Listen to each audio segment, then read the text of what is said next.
Greetings and salutations, dearly beloved. Welcome back with Appropriate Persona, and I'm OBG Do Strong. Let's go deep into one of the most secretive surveillance programs in American history, Operation Stellarwind. This wasn't just any intelligence operation, it was a blueprint for the mass data collection we live with today. And this is how it worked. Operation Stellarwind was created in the immediate aftermath of 9/11 under the George Bush administration. The White House authorized the NSA to go beyond its traditional foreign intelligence role and start gathering information on Americans without warrants, though. This program had four major components. One, the telephony metadata collection. The NSA collected the details of phone calls made in or out of the U.S., who called who, when, and for how long. Not the voice content itself, at least at first, but the data about every call.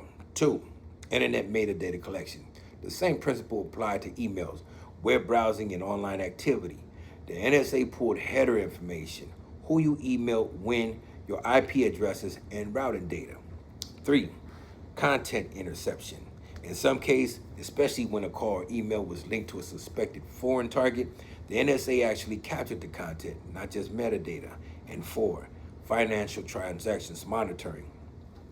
Stellarwind even reached into financial data like credit card transactions and banking transfers, creating a massive pool of economic intelligence. The program was secret because it bypassed the FISA court, which normally grants warrants for surveillance involving Americans. Only a handful of lawmakers and officials knew the full scope, though. Who was responsible? At the top, President George Bush signed the order.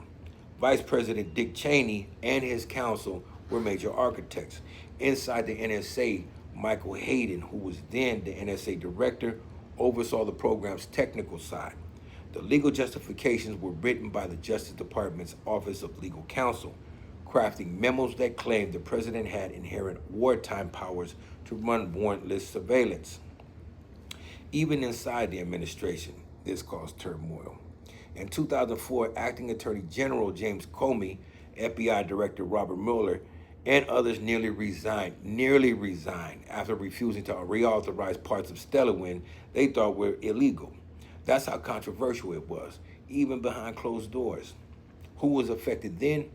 Initially, the targets were supposed to be individuals with suspected ties to terrorism. But the way the program was designed meant millions of ordinary Americans' data got swept up. Anyone making international calls, sending emails overseas, or using certain ISPs was potentially in a dragnet because metadata reveals patterns of life. Even if your content wasn't captured, your private habits became visible to analysts. Who's affected today? Us. And why? Although Stellarwind was supposedly terminated or restructured, around 2007, it didn't end. It evolved. Its components were split up and reauthorized under different legal authorities, like Section 215 of the Patriot Act and later Section 702 of the FISA Amendments Act. That means the same kind of bulk data collection continues today, just under new names and slightly more oversight.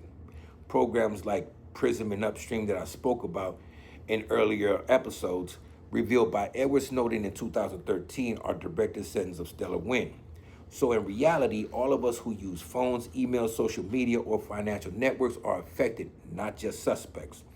This is why it matters today. Stellarwind wasn't just a secret operation. It was the moment the U.S. government crossed the line.